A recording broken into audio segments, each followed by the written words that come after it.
เด้อสาลีหีแตกเหิบเอ้ยมาขายขวดนะแม่นะลูกนี่เห็นบ่นี่เห็นบ่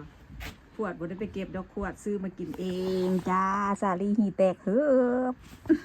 ม่วนเลยอีห่านี่ด่ามึงเด็กน้อยด่ามึงม่วน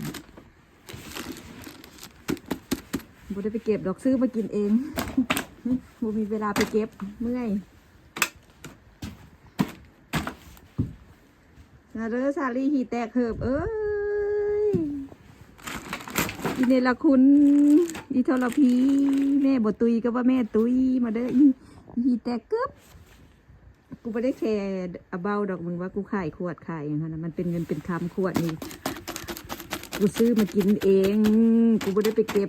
ตอนนั้นกูไปเฮ็ดงานแล้วกูไปเก็บแม่นอยู่กูเสียดายมันเป็นเงินเป็นค้ามกูไม่ได้มีเงินน้อยไม่ได้คอยวาสนาไม่ได้ไปหาล่ออมบักโกโดบังคือมึงอีหามเอ้ย